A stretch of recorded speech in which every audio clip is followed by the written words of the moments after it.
When a new pope is elected, the whole world watches. But when Pope Leo XIV stepped out for the first time, something different happened. People didn't just watch him, he felt something deep in their hearts. That first moment when he gave his first greeting from the balcony, it wasn't just formal. It was filled with meaning. Cardinal Blase Cupich, one of the most respected voices in the Catholic Church, recently spoke about those first few days after Pope Leo became pope. And what he shared wasn't political or distant, it was personal.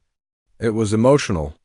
It was honest. Cardinal Cupich said, "I've seen many popes begin their papacy, but there was something very different about Leo. He was quiet, but in that silence there was strength. He smiled, but his smile carried both pain and love. The first days are always difficult, but Pope Leo turned them into something holy. His first official visit? Not a palace or a press room, but a hospital. He met nurses who served the sick every single day in silence. He held their hands, he kissed their hands. That moment was clear. This pope would not rule from above, he would walk beside us." Cardinal Cupich shared how, in just the first week, Pope Leo met with ambassadors from all over the world. But he didn't give speeches, he asked questions, he listened. And he spoke about peace, migrants, the youth, and the environment. He wasn't just talking politics. He was building relationships based on care and conscience. One day, without any media or announcement, Pope Leo visited a poor neighborhood in Rome. Mothers could hardly believe it when the Pope himself stood at their doors. He sat on the floor with children. He asked them what they dreamed of. And before leaving, he didn't just give a blessing, he made a promise. He said, "The Church will not forget you."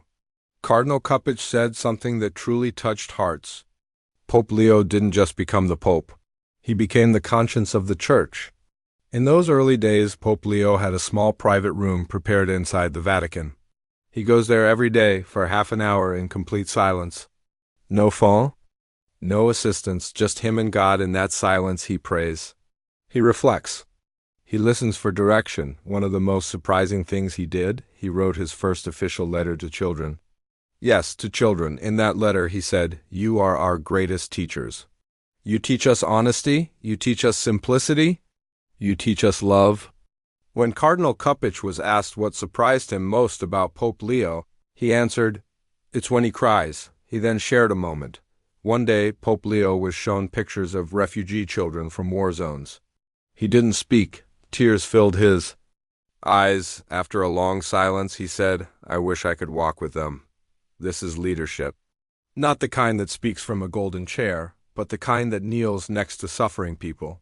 The kind that listens before it speaks.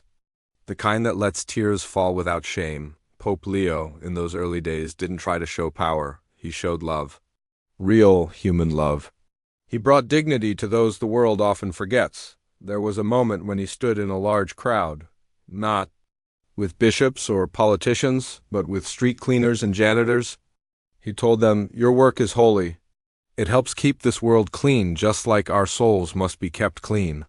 And maybe that's the secret of his early papacy. He didn't try to impress.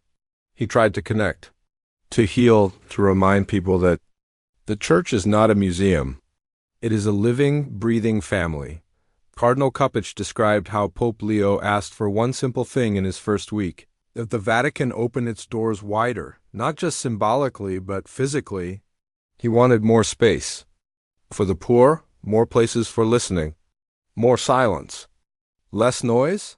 He also asked that every major Vatican office set aside 1 hour a week just to listen to people from outside the Church, non-believers, critics, even those who feel hurt by religion.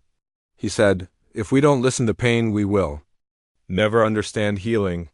He even broke tradition during his first major meeting with cardinals. He didn't give a speech from a stage. He asked to sit in a circle. "Let's talk like brothers," he said, "and let's be honest." Cardinal Cupich says that was the moment many of us realized we're in a new season. A time not just for church reform, but for heart reform. In one small gesture, Pope Leo also removed certain luxuries from his office. He replaced gold with wood, velvet chairs with plain benches. He said, "The world needs less decoration and more dedication." He even refused a special throne prepared for him at his first Mass as Pope. Instead, he walked in from the back, quietly, and knelt in the front row. No spotlight. Just prayer. This is why so many people, Catholics, non-Catholics, even people of other faiths, are paying attention. Because in the early days of his papacy, Pope Leo didn't try to be perfect. He tried to be present. One of his very first quotes as Pope was, "The world is not asking the Church for perfection. It is asking for compassion." That is what has defined his first steps: compassion, courage, closeness. In those early days, Pope Leo met with young prisoners. He told them, "You are not your mistakes. You are children of God." He hugged each one of them. Some cried, some laughed. All were changed. Cardinal Cupich ended his reflections with these words: "We must not forget these first days. They are not just history. They are a map for where the Church must go, and maybe that's the real power of a beginning. It reminds us that change doesn't have to be loud.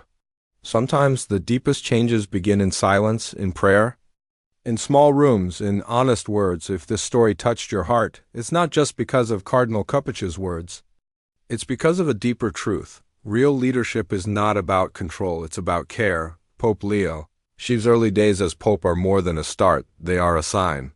A sign that something new is possible. A church that listens, a church that walks, a church that weeps, a church that loves, and maybe, just maybe, a world that follows that light. Imagine this: over 1 million young people from every corner of the world gathering in one city, not for a concert, not for a sports event, not for a political rally, but for something far deeper.